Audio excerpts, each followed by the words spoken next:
দেশের প্রথম নারী প্রধানমন্ত্রী ও বিএনপির চেয়ারপারসন খালেদা জিয়া ইন্তেকাল করেছেন। ইন্না লিল্লাহি ওয়া ইন্না ইলাইহি রাজিউন। মৃত্যুকালে তার বয়স হয়েছিল ৭৯ বছর।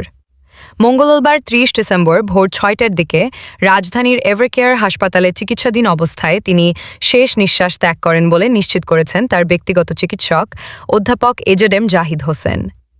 খালেদা জিয়ার মৃত্যুর সময় হাসপাতালে উপস্থিত ছিলেন তার বড় ছেলে, বিএনপির ভারপ্রাপ্ত চেয়ারম্যান তারেক রহমান, পুত্রবধূ ড জুবাইদা রহমান, নাতনি জাইমা রহমান, প্রয়াত ছেলে আরাফাত রহমান কোকোর স্ত্রী সৈয়দা শামিলা রহমান, নাতনি জাহিয়া রহমান ও জাফিয়া রহমান সহ পরিবারের সদস্যরা।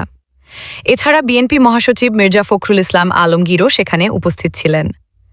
এদিকে বিএনপির স্থায়ী কমিটির সদস্য সালাহুদ্দিন আহমেদ জানিয়েছেন, খালেদা জিয়ার জানাজা আগামীকাল বুধবার রাজধানীর মানিক মিয়া অ্যাভিনিউতে অনুষ্ঠিত হতে পারে। এ বিষয়ে চূড়ান্ত সিদ্ধান্ত পরে জানানো হবে। দীর্ঘদিন ধরেই নানা শারীরিক জটিলতায় ভুগছিলেন খালেদা জিয়া। মুক্তি পাওয়ার পর চলতি বছরের ৭ জানুয়ারি তিনি লন্ডনে চিকিৎসা নেন এবং কিছুটা সুস্থতাও অনুভব করেন।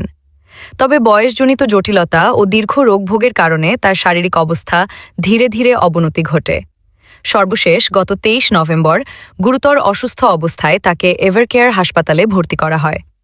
সেখানে ১ মাসের বেশি সময় চিকিৎসাধীন থাকার পর তিনি আর চিকিৎসায় সাড়া দেননি।